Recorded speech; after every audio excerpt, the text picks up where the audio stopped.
Fluorine oxidizes water to oxygen, whereas chlorine and bromine react with water to form corresponding hydrohalic and hypohalous acids. The reaction of iodine with water is non-spontaneous. Iodine की reaction water से आप कराएंगे तो वो spontaneous नहीं है, क्योंकि iodine oxygen को ऑक्सीडाइज नहीं कर पाएगा. In fact I negative can be oxidise by oxygen. तो ये जो लास्ट इक्वेशन इसमें यही हो रहा है, oxygen is oxidising I negative to I2. So I negative can be oxidized by oxygen in acidic medium. Just the reverse of the reaction observed with the fluorine. ये जो reaction है इसका just reverse हो जाएगा. Now we discuss about some anomalous behavior of fluorine. Fluorine का ऐसा behaviour जो दूसरे हैलोजन शो नहीं करते हैं, थोड़ा सा उनके बारे में डिस्कस करेंगे. जैसा आपको मालूम है F के अंदर जो D सबशेल है वो नहीं होता, so it's covalency can not exceed more than 4. F is the most electronegative element of the periodic table, so it never show +1 oxidation state. It always show -1 oxidation state. Like oxygen, like nitrogen, fluorine can also develop hydrogen bonding. तो ये कुछ anomalous properties हैं fluorine की जो show करता है. अब हम कुछ इनके ट्रेंड्स के बारे में पढ़ लेते हैं. reactivity towards hydrogen. These all element form X type halide like HF, HCl, HBr, HI. Top to bottom चलेंगे, बॉन्ड डिसोसिएशन एंथैल्पी कम होगी, ये आसानी से टूट सकता है H बॉन्ड I, और इसलिए ये एसिडिक कैरेक्टर बढ़ रहा है. The stability of these halides decreases down the group due to the decrease in bond enthalpy. और जब बॉन्ड एंथैल्पी डिक्रीज हो रही है तो एसिडिक कैरेक्टर बढ़ेगा, रिड्यूसिंग कैरेक्टर बढ़ेगा. HI बहुत ही बढ़िया रिड्यूसिंग एजेंट होगा, क्योंकि जो बॉन्ड डिसोसिएशन एंथैल्पी है H बॉन्ड I की काफी कम है, और इसीलिए आसानी से H को रिलीज कर देगा, और जो रिड्यूसिंग कैरेक्टर है वो HI का ज्यादा होगा.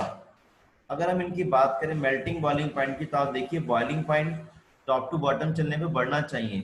189, 206, 238 बढ़ रहा है, लेकिन HF का एक्सेप्शनली बहुत हाई हो गया है. आकांक्षा क्या रीजन होना चाहिए? Why the boiling point of HF is very higher than other halo acids? Boiling point is directly proportional to van der Waals forces. नहीं, वो ठीक है आपकी बात, और इसलिए जब आप टॉप टू बॉटम चल रहे हो HCl, HBr, HI में, तो बॉइलिंग पॉइंट बढ़ रहा है 189, 206, 238, लेकिन HF का साइज सबसे छोटा है. उसके बावजूद भी जो HF है इसका बॉइलिंग पॉइंट इन सब में सबसे ज्यादा है. ऐसा क्यों?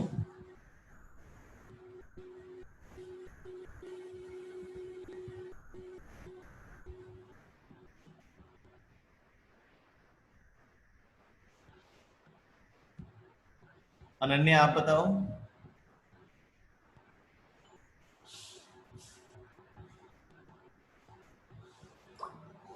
अनन्या,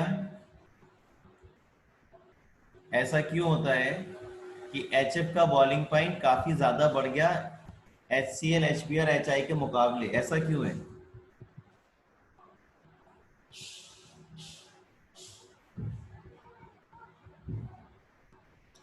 आप में से कोई भी बच्चा बताएं. हरीशा आप बताओ, जो भी लगता हो आप बता सकते हैं. Suryansh? Sir hydrogen bonding. Yes, hydrogen bonding की वजह से. जैसे आपने 15 ग्रुप में पढ़ा था कि NH3 का बॉइलिंग पॉइंट ज्यादा हो रहा था काफी देन फॉस्फीन, तो उसका रीजन क्या बताया था? H bonding. 16 ग्रुप में आपने पढ़ा था H2O exist in liquid state while H2S exists in gaseous state, तो उसका रीजन आपने पढ़ा था हाइड्रोजन बॉन्डिंग. ऐसे 17 ग्रुप में जो HF है, यहाँ पर H बॉन्डिंग की वजह से जो बॉइलिंग पॉइंट है HF का वो काफी ज्यादा हो जाता है. इस बात को ध्यान रखें. मेल्टिंग पॉइंट का भी रीजन यही है. Melting point top to bottom चलने पे मोलर मास बढ़ने के साथ बढ़ना चाहिए, बढ़ता है, लेकिन जो HF का मेल्टिंग पॉइंट है वो थोड़ा बढ़ जाएगा हाइड्रोजन बॉन्डिंग की वजह से। Now we go for reactivity towards oxygen. Reactivity towards halogen, तो जो हेलोजन से ही काफी सारे ऑक्साइड्स बनाते हैं, लेकिन इनमें से काफी ऑक्साइड जो है अनस्टेबल रहते हैं। Chlorine forms only two oxides OF2 and O2F2. However, only OF2 is thermally stable at 298 Kelvin. These oxides are essentially oxygen fluoride. आप बात समझ रहे हैं, इनको हम ऑक्सीजन फ्लोराइड बोलेंगे, ना कि फ्लोरीन का ऑक्साइड। फ्लोरीन का ऑक्साइड इसलिए नहीं बोलेंगे क्योंकि फ्लोरीन ज्यादा इलेक्ट्रोनेगेटिव है, तो इसलिए ऑक्सीजन का ही ये फ्लोराइड कहलाएगा। These oxides are essentially oxygen fluorides because of the higher electronegativity of fluorine than oxygen. Both are strong fluorinating agent. बहुत ही आसानी से ये O2F2 और OF2 फ्लोरीन को रिलीज कर सकते हैं और इसीलिए अच्छे फ्लोरिनेटिंग एजेंट की तरह काम करेंगे। ये जो ऑक्साइड्स हैं ये प्लूटोनियम को बनाने के, प्लूटोनियम हेक्साफ्लोराइड को बनाने के काम आते हैं। प्लूटोनियम की रिएक्शन O2F2 से अगर आप कराएंगे तो PuF6 बन जाता है and the reaction is used in removing plutonium as PuF6 from spent nuclear fuel.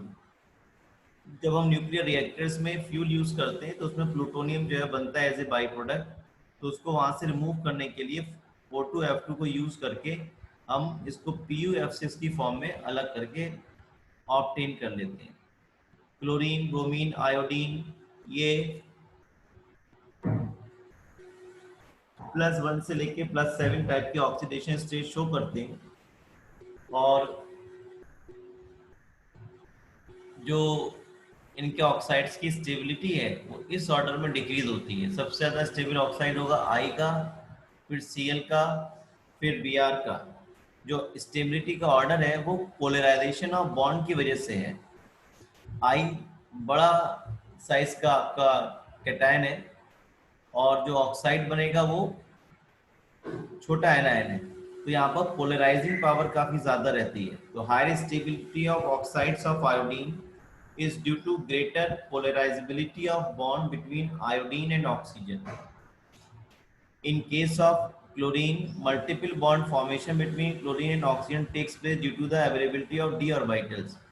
Oxygen में और chlorine में p pi d pi bonding हो सकती है. This leads to increase in stability. Bromine lacks both the characteristics and hence stability of bromine is least.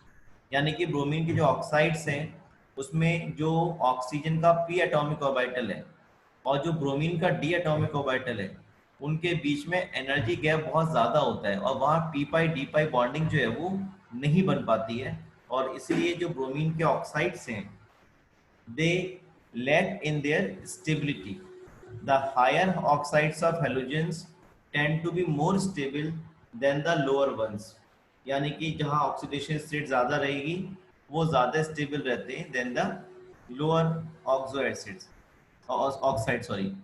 Chlorine के जो oxides हैं वो Cl2O, ClO2, Cl2O6, Cl2O7 होते हैं।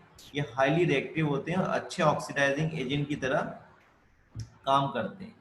ClO2 जो है ये एक अच्छे ब्लीचिंग एजेंट की तरह यूज होता है for the paper pulp, textile and in water treatment. आपने देखा होगा आप लोग रद्दी में अपनी कॉपी किताबें अखबार बेच देते हैं तो उसका जो कलर होता है उसको रिमूव करने के लिए हम ClO2 यूज कर लेते हैं as a bleaching agent. Bromine के जो ऑक्साइड्स हैं वो ये हैं और ये ज़्यादा स्टेबल नहीं होते क्योंकि यहाँ पे p पाई d पाई बॉन्डिंग नहीं हो पाती और बहुत ही लो टेम्परेचर पर ही केवल एग्जिस्ट कर पाते हैं और ये भी अच्छे ऑक्सीडाइजिंग एजेंट की तरह काम करते हैं। आयोडीन के ऑक्साइड जो हैं इनसॉल्युबल सॉलिड्स होते हैं, ये डिकम्पोज हो जाते हैं। इनमें से I2O5 जो है ये बढ़िया ऑक्सीडाइजिंग एजेंट है और अगर कहीं पे कार्बन मोनोऑक्साइड प्रेजेंट है तो उसका कितना अमाउंट है वो पता करने के काम आता है। I2O5 is a very good oxidising agent and is used in the estimation of carbon monoxide. Reactivity towards metals, तो ये जितने भी आपके हैलोजेंस हैं ये सब मेटल से रिएक्शन करके उनके सॉल्ट्स बनाते हैं, और जो मेटल्स का आयनिक करेक्टर है या कोवेलेंट करेक्टर है वो हम फजान रूल के हिसाब से बताते हैं। जो कोवेलेंट करेक्टर है मेटल हैलाइड्स का वो हम फजान्स रूल के हिसाब से बताते हैं। फजान्स रूल के अकॉर्डिंग जितना कैटायन छोटा, एनायन जितना बड़ा, उतना कोवेलेंट करेक्टर ज्यादा, यानी कि आयनिक करेक्टर उतना कम। जैसे MCl, MBr, Mi है, इन तीनों में कैटायन सेम है, M positive M positive M positive, लेकिन जो एनायन है वो सबसे बड़ा किसका है, I वाला एनायन है, तो इसका कोवेलेंट करेक्टर सबसे ज्यादा होगा, या ये कह सकते हैं इसका आयनिक करेक्टर सबसे कम होगा, या उल्टा बोल दें कि इसका कोवेलेंट करेक्टर सबसे कम या आयनिक करेक्टर इसका सबसे ज्यादा। तो ये लिखा था आयनिक character of the halides decreases in the order MF, MCl, MBr, Mi, where M is a monovalent metal atom, कुछ भी हो सकता है, Na हो सकता है, K हो सकता है। इसी तरह से और भी जो मेटल्स हैं वो उनके संग रिएक्शन करके डिफरेंट टाइप के हैलाइड्स बनाएगा, और उसमें जो करेक्टरिस्टिक है वो आप देख सकते हैं कोवेलेंट करेक्टर का फजान सूल के हिसाब से। जैसे एक एग्जांपल मैं यहाँ पे ले लूँ, देखिए आपके लिए, जैसे ये LiCl हो, KCl हो, सीजियम क्लोराइड हो, तो इन सब में एनायन सेम है, Cl negative Cl negative Cl negative. सबसे बड़ा कैटायन कौन सा है, CS पॉजिटिव, और सबसे छोटा कैटायन कौन सा है, Li पॉजिटिव। तो जिस कैटायन का साइज सबसे छोटा होगा उसका कोवेलेंट करेक्टर उतना ही ज्यादा, यानी कि LiCl ज्यादा कोवेलेंट है देन KCl और देन CHCl। ये covalent character in decreasing order है, या ऐसा ही बोल सकते हैं ये सबसे ज्यादा आयनिक होगा।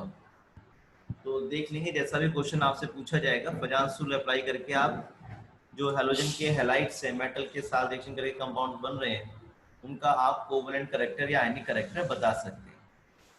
हैलोजेंस आपस में भी रिएक्शन कर सकते हैं, जैसे XX-, XX3, XX-5, XX-7, लेकिन एक बात ध्यान रखेंगे X- हमेशा स्मॉलर ही हैलोजन होगा, यानी कि जो इलेक्ट्रोनेगेटिव वाला है वो बाद में आएगा। जैसे ClF बन सकता है, IF5 बन सकता है, IF7 बनेगा, ClF3 बनेगा, लेकिन ऐसा नहीं लिख सकते आप कि FCl3 बना दें।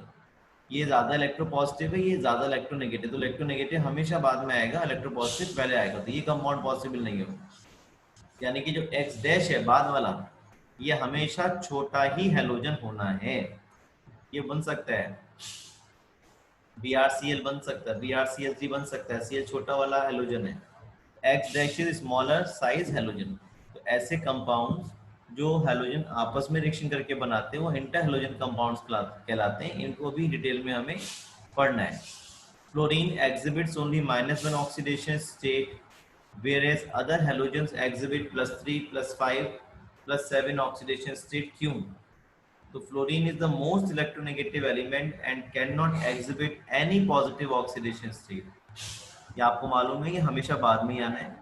Other halogens have d orbitals, जैसा आपने देखा था Cl के केस में, and therefore can expand their octets and show +1, +3, +5, +7 oxidation states also. ये वही क्वेश्चन आ गया। Give 2 example to show anomalous behaviour of fluorine. तो बता सकते हैं it can develop hydrogen bonding, it cannot exceed its covalency more than 4, it never show +1 oxidation state or it shows always -1 oxidation state। तो कोई सा लिख सकते हैं। C is the greatest source of some halogens, ये मैंने आपको बताया था। 2.5% जो सी वाटर का मास है वो NaCl ही है, और दूसरे भी हैलोजेंस प्रेजेंट रहते हैं जैसे कार्नेलाइट हो गया ना, ये सब उसमें प्रेजेंट रहेंगे, तो वहां से आप लिख देंगे स्टार्टिंग के पार्ट्स। ये इशिका क्लोरीन है सिलेबस में? Yes sir. ठीक है, ये क्लोरीन को देखिए हम पढ़ेंगे। क्लोरीन को सबसे पहले 1774 में शीले ने HCl की रिएक्शन MnO2 के साथ करके सर एक बनाया मिनट, था। 7.27 वाला क्वेश्चन। आफ्टर दैट 1810 में डेवी ने एलिमेंट्री नेचर भी बनाया था क्लोरीन का। तो ये जो इसको हम क्लोरो इसलिए बोलते हैं क्योंकि ये क्लोरो जो वर्ड है उसका मतलब होता है ग्रीनिश येलो। जैसा आपको पता है कि सभी हेलोजेंस कलर्ड होते हैं क्योंकि ये सभी हेलोजेंस विजिबल कलर के रेडिएशंस को एब्जॉर्ब करते हैं और एब्जॉर्ब करने के बाद जो इनके इलेक्ट्रॉन्स हैं वो हाई एनर्जी स्टेट में चले जाते हैं and when they come back they lose radiations of visible range also. That's why they all are colored. Main reason क्या है? Because halogens absorbs radiations of visible range. इस बात का ध्यान रखेंगे सभी बच्चे। तो इनकी प्रिपरेशन अगर आप पढ़ेंगे 4 तरह से बना सकते हैं इसको, काफी आसान है, एकदम याद हो जाते हैं। If you treat MnO2 with HCl, chlorine is formed. अगर आपके पास HCl अवेलेबल नहीं है लेबोरेटरी में तो आप NaCl और H2SO4 का कॉम्बिनेशन भी यूज कर सकते हैं। तो अगर आप MnO2 की रिएक्शन NaCl और H2SO4 मिक्सचर से करेंगे तब भी क्लोरीन ही बनेगा एज ए मेन प्रोडक्ट। यही काम KMnO4 की रिएक्शन HCl से कराने पर भी हो सकता है और क्लोरीन बनेगी। और एक प्रोसेस जिसे हम डीकेन्स प्रोसेस बोलते हैं जिसमें हम HCl गैस का ऑक्सीडेशन कराते हैं, एटमॉस्फेरिक ऑक्सीडेशन कराते हैं इन प्रेजेंस ऑफ CuCl2, जिससे भी क्लोरीन बनेगा, वाटर बन जाता है। इलेक्ट्रोलिटिक प्रोसेस में आपको मालूम है NaCl ब्राइन की इलेक्ट्रोलिसिस अगर आप करेंगे तो एनोड पर आपको Cl नेगेटिव मिलेगा और वो Cl नेगेटिव 2 इलेक्ट्रॉन लूज करके Cl2G की फॉर्म में कन्वर्ट हो जाएगा। पांचों मेथड फिर से देख लेते हैं। फर्स्ट मेथड में MnO2 की रिएक्शन HCl से कराएंगे। बाई चांस लैब में HCl अवेलेबल नहीं है, you can use NaCl and H2SO4 mixture, क्योंकि NaCl और H2SO4 आपस में रिएक्शन करके HCl ही बनाता है। तो NaCl और H2SO4 की रिएक्शन भी MnO2 से कराएंगे तो भी Cl2 ही बनेगा। और पोटेशियम पर मैग्नेट की रिएक्शन HCl से अगर आप कराएंगे तो भी Cl2 बनेगा। डीकेन्स प्रोसेस बाय नेम पूछ लिया जाता है। इसमें आप HCl गैस का ऑक्सीडेशन करेंगे क्यूप्रिक क्लोराइड से CuCl2 से, जिससे एटमॉस्फेरिक एयर जो है इसको ऑक्सीडाइज कर देगी और इलेक्ट्रोलिटिक प्रोसेस में मैंने बताया आपको एनोड पर आपको मिल जाता है क्लोरीन। क्लोरीन की प्रॉपर्टीज अगर आप पढ़ेंगे तो ये ग्रीनिश येलो कलर की गैस है, पंजेंट स्मेल है, बहुत ही सफोकेटिंग ऑर्डर है। काफ़ी बार आपने सॉल्ट एनालिसिस की है और उसमें जब आपको कोई सॉल्ट मिला होता है, जैसे मान लीजिए NH4Cl का सॉल्ट मिला हुआ है और उसमें आपने NaOH डाल दिया तो अमोनिया रिलीज होती है, और अगर आपने कंसनट्रेट HCl डाल दिया तो आपको Cl2 गैस मिलती है। तो वो काफ़ी पंजेंट गैस होती है। तो it is a greenish yellow gas with pungent and suffocating order. It is about 2 to 5 times heavier than air. It can be liquefied easily into greenish yellow liquid which boils at 293 kelvin temperature. ये water में soluble रहती है, आपने देखा होगा। Chlorine लगभग सभी metal non metal से रिएक्शन कर जाता है ज़्यादातर, जैसे एल्यूमिनियम से करेगा एल्यूमिनियम क्लोराइड, सोडियम से सोडियम क्लोराइड, आयरन से आयरन क्लोराइड, फास्फोरस से फास्फोरस ट्राइक्लोराइड, सल्फर से सल्फ्यूराइल क्लोराइड H2Cl2। और सबसे अच्छी बात यह है कि इसकी जो दोस्ती है वो हाइड्रोजन के साथ बहुत ज़्यादा है। It has very great affinity for hydrogen, यानी कि कहीं भी अगर क्लोरीन को हाइड्रोजन मिल जाएगा तो फौरन उसके साथ कंबाइन करके HCl फॉर्म कर लेगा। अगर हाइड्रोजन किसी दूसरे एलिमेंट के साथ है भी, जैसे H2 के साथ है, तो क्लोरीन H2S में से सल्फर को हटा देगा और खुद हाइड्रोजन के साथ कंबाइन करके HCl बना देगा। देखिए आप Cl2 H2S से रिएक्शन कराएंगे तो 2HCl बन गया, सल्फर अलग। ऐसे ही अगर कोई हाइड्रोकार्बन से करा रहे हैं तो जो कार्बन को हटा देगा वहां से और खुद H के साथ कंबाइन हो जाएगा, क्लोरीन HCl बन जाएगा। तो ये रिएक्शन सपोर्ट कर रही है कि जो क्लोरीन है उसकी बहुत ज़्यादा एफिनिटी है टुवर्ड्स हाइड्रोजन।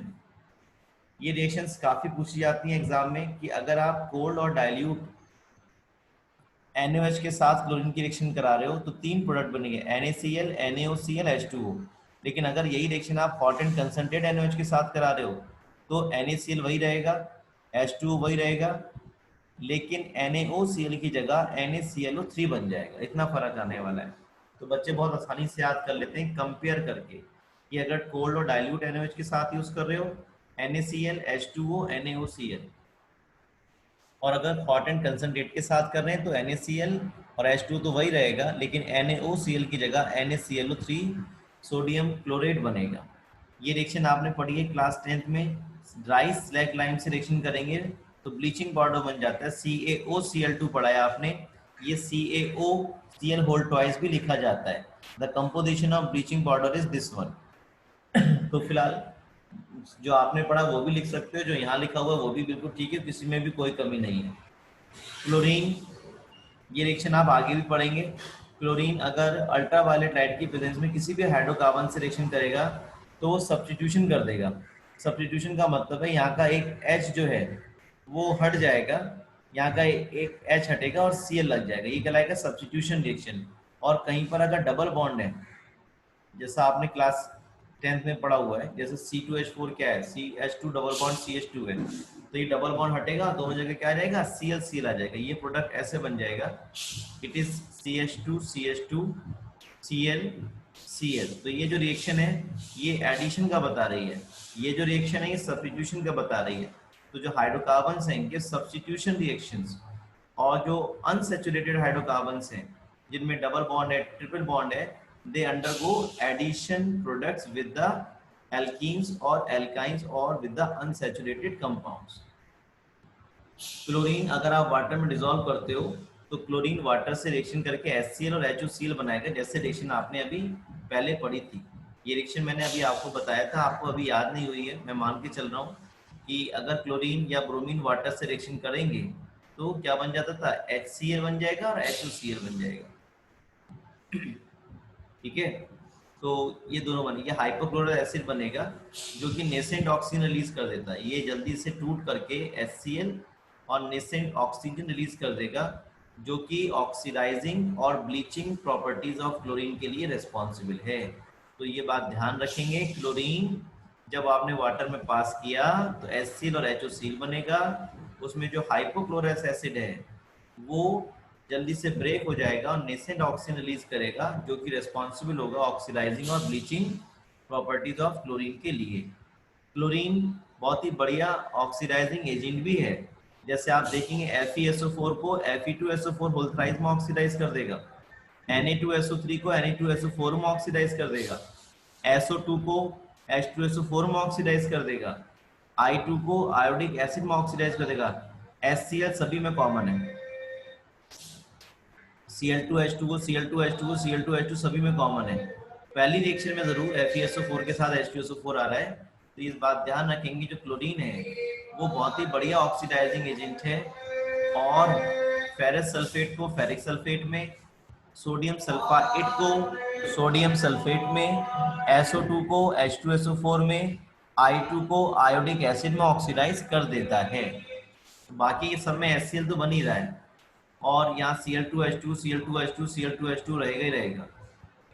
क्लोरीन बहुत ही बढ़िया पावरफुल ऑक्सीडाइजिंग एजेंट है, क्योंकि जब आपने क्लोरीन को वाटर में डिसॉल्व कर दिया तो ये नेसेंट ऑक्सीजन रिलीज करेगा, और ये नेसेंट ऑक्सीजन जो है कलर्ड सब्सटेंसेस को क्या कर देगा, कलरलेस।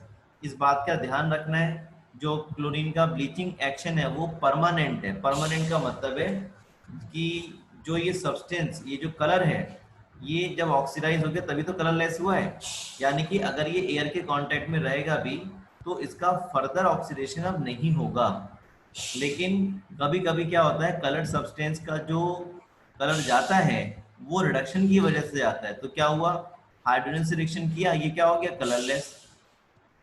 लेकिन जैसे ही एयर में आया तो फिर से उसने, एयर में ऑक्सीजन अवेलेबल थी, उससे कंबाइन कर दिया, फिर से कलर में कन्वर्ट हो जाएगा।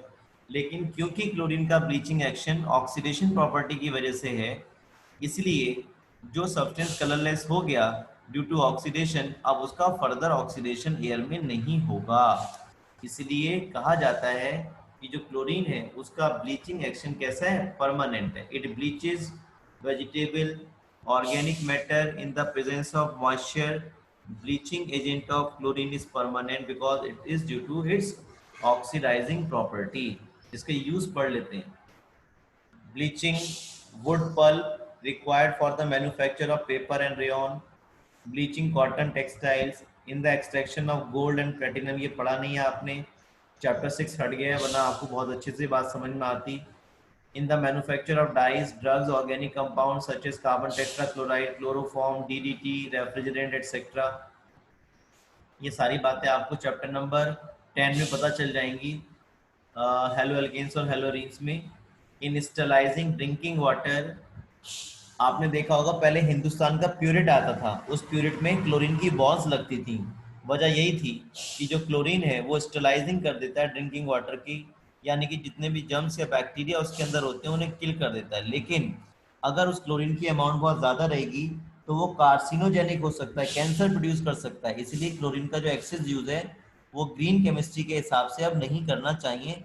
और आपने ऐसा एप्लीकेशंस पढ़ा भी है ग्रीन केमिस्ट्री का कि पहले हम क्लोरीन को यूज करते थे एज ए ब्लीचिंग एजेंट, लेकिन आजकल H2O2 को यूज करते हैं क्योंकि क्लोरीन कार्सिनोजेनिक हो सकता है। Preparation of poisonous gases such as phosphine, tear gas, mustard gas, ये सब बनाने के काम भी आता है। Write a balance chemical equation for the reaction of chlorine with hot and concentrated, अगर आपको याद हो तो हमने कहा था जब डाइल्यूट रहता है NaOH तो NaCl, NaOCl और H2O बनता है, लेकिन जब हॉट एंड कंसंट्रेटेड होगा तो NaCl वही बनेगा, वाटर वही रहेगा, लेकिन NaOCl की जगह क्या बन जाएगा, NaClO3 बनेगा। ये क्वेश्चन आ चुका है हमारे पास। Give the reason for bleaching action of chlorine, तो यहाँ से आप लिखेंगे, इसमें यहाँ से आप लिखेंगे chlorine is a powerful bleaching agent, bleaching action is due to oxidation और इट ब्लीचेस वेजिटेबल, ये सब यहाँ लिख करके यहाँ तक लिखेंगे। ये पूरा आ गया आंसर आपका क्वेश्चन नंबर 7.29 का। Name 2 poisonous gases which can be prepared from chlorine gas, 2018 में बोर्ड में क्वेश्चन आया है ये, शुक्र करिए कि उसमें केवल नाम पूछे थे, फार्मूले नहीं पूछे थे। तो फॉस्जीन ये पढ़ेंगे आप, हेलो एल्केन हेलोरीन में तो बच्चों ने काफी लिख दिया था, बाकी नहीं लिख पाए। जिन बच्चों ने, जैसे मैंने आपको बताया एनसीईआरटी में लिखा हुआ ये पोर्शन नॉन इवैल्यूएटिव है, लेकिन क्वेश्चन आ रहे हैं, आए हैं और आ सकते हैं। तो ये आप पॉइजनस गैसेस के नाम याद रख लें, फॉस्जीन गैस है, टीयर्स गैस है, टीयर गैस है, मस्टर्ड गैस है।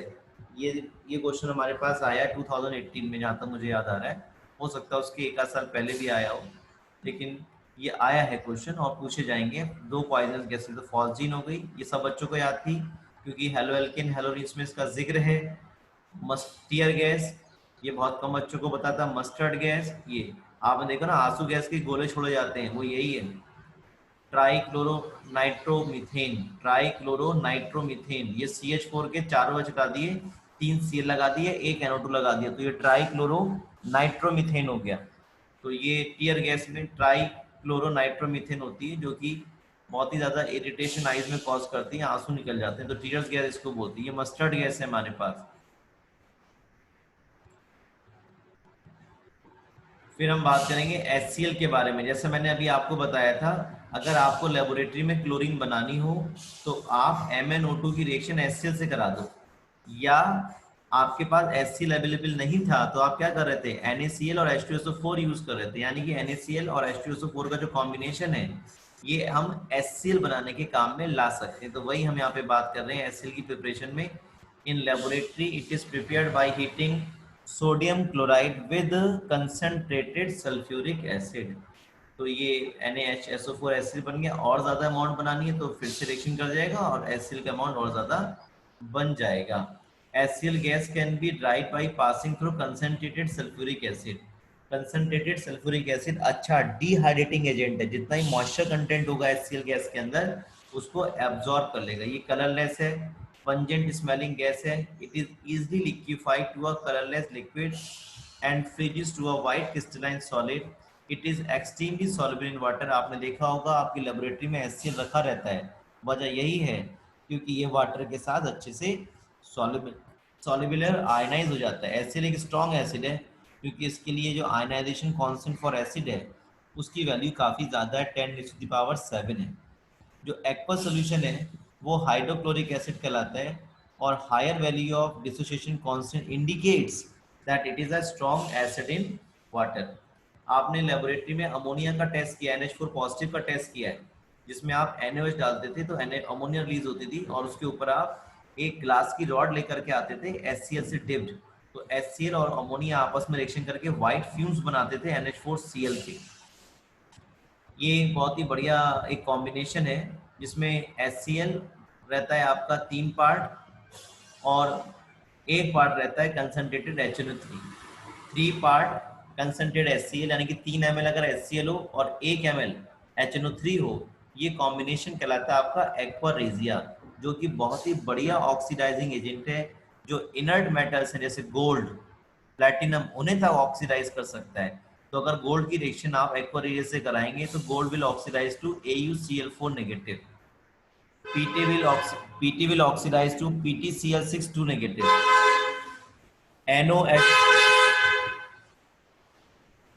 NOH2 दोनों में ही बनने हैं, ठीक है। तो ये गोल्ड जो आप देख रहे हैं ये इनर्ट मेटल है, लेकिन ये एक्वारेजियम में देखिए कौन कौन से आयंस हैं, H पॉजिटिव है, NO3 नेगेटिव है, Cl नेगेटिव है, ये सारे आयंस एक्वारेजियम में प्रेजेंट हैं। तो ये सब इसको ऑक्सीडाइज कर देंगे, AuCl4 नेगेटिव, NOH2 सभी में बनना है। ऐसे PT को ऑक्सीडाइज कर देंगे, PtCl6 2 नेगेटिव, NOH2 दोनों में ही बनना है। HNO3 से H पॉजिटिव, HCl से H पॉजिटिव, HNO3 से NO3 नेगेटिव, HCl से Cl नेगेटिव, ये सब आपके आयंस प्रेजेंट रहेंगे। याद ये रखना है, gold will oxidise to AuCl4 negative, PT will oxidise to PtCl6 2 negative, और जो एक्वारेजिया है वो 3 पार्ट आपका HCl रहेगा और 1 पार्ट HNO3। काफी बच्चे कंफ्यूज कर जाते हैं कि 3 पार्ट कौन सा, तो आप HCl पढ़ रहे हो इस समय, तो जो पढ़ रहे हो उसका अमाउंट ज्यादा है, ऐसे याद रखते हैं। तो 3 पार्ट HCl और 1 पार्ट HNO3 रहेगा। हाइड्रोक्लोरिक एसिड ये डिकम्पोज कर देता है सॉल्ट को, Na2CO3 को CO2 में, NaSCO3 को CO2 में डिकम्पोज कर देगा, Na2SO3 को SO2 में डिकम्पोज कर देगा। सारी रिएक्शन सेम ही है लगभग, सभी में NaClH2 बन रहा है। और अगर Na2CO3 लेंगे तो CO2, NaHSO3 लेंगे CO2, Na2SO3 लेंगे तो SO2, बाकी NaClH2 सब में सेम है, ये सब सेम है। इसके यूज देखते हैं। मैन्युफैक्चर ऑफ क्लोरीन देखा आपने MnO2 की रिएक्शन HCl से करा दो क्लोरीन बनेगा। आपने देखा कि MnO4 की रिएक्शन HCl से करा दो तो क्लोरीन बनेगा।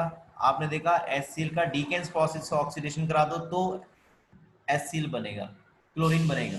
तो इन the manufacture of chlorine NH4Cl ammonia से रिएक्शन करा देंगे, ग्लूकोज फ्रॉम स्टार्च, ये सब बना देता है। और extracting glue from bones from purifying bone black, अगर बोन ब्लैक या बोन चारकोल चाहिए होता है तो इसका यूज किया जाता है। और मेडिसिन बनाने में भी होता है, लेबोरेटरी रीजन की तरह होता है। देखिए बड़ा अच्छा क्वेश्चन है ये। When HCl reacts finally powdered iron it forms ferrous chloride not ferric chloride। कह रहे हैं HCl की रिएक्शन अगर हम Fe की रिएक्शन HCl से कराएंगे तो FeCl2H2 बनेगा। क्यों? क्योंकि जो H2 है ये FeCl3 अगर बन भी जाएगा तो उसे फिर रिड्यूस कर देगा Fe2 पॉजिटिव में, क्योंकि H2 क्या है यहाँ पे रिड्यूसिंग एजेंट है। टाइम ओवर हो रहा है, मैं इतना ही रहने दे रहा हूँ, काफी तेज मैंने पढ़ाया है, मुझे पक्का मालूम है इस बात